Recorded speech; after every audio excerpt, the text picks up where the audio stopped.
Hello, I'm Dr. Gloria Horsley, president of the Open to Hope Foundation. Today, as my guest, is Diane Moran.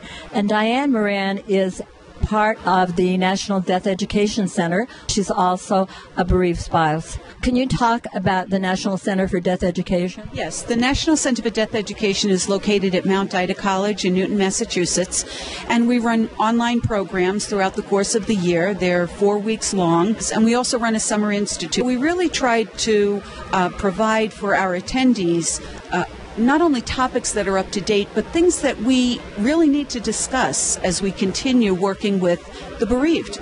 All right, great. Now, I know for myself, I got into the bereavement field because of the death of my son. And I always find it interesting, people who are in this field, because to hear about grief and loss, I think sometimes you've had to have a bit of your own experience. And talk about yours a little bit. Okay. I was a financial planner. Very successful, leading a great life. I had a son who was 3 years old. I have twin daughters who were a month old, and my husband was suddenly killed in a car accident. I ended up leaving the field after some very well-intentioned people started to give me some ill advice. You're young, you'll get married again, the kids need a dad. You know, all of the things that we hear that weren't very helpful. And I remember coming home about a month after my husband had died. One of my daughters had a double hernia operation. And I remember the social worker talking to me about suicidal ideation, of which I had no intention. And I came home and I called up my best friend at the time and I said to her, I said, you know, Rosie, I said, I don't think I can be a financial planner anymore. I said, people need to learn how to speak to people who are grieving a loss. I knew I was young. I got that part of it, and I knew that this was an unfair piece of my life right now, but I also knew I was going to survive. How did you get the nerve to make the change? It was so strong that it was natural.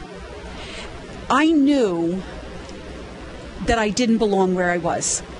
I knew I had to make that change. And I remember researching. I came from Brooklyn, New York, so the natural thing was to go back home. But I didn't. I stayed up in Massachusetts, and I researched Mount Ida, who was that was running a bereavement program at the time. And I started going to classes.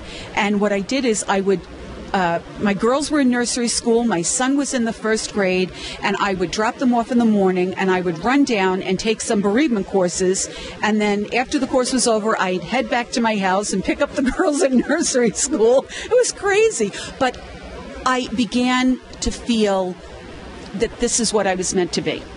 And I tell people all the time, I would trade all of this to get my old life back. But we don't get that choice. And so we've got to figure out, okay, what are we going to do? So I figured out this is what I'm going to do. I look back on it now, and I know I'm right where I belong. Well, thank you so much for being on the show today.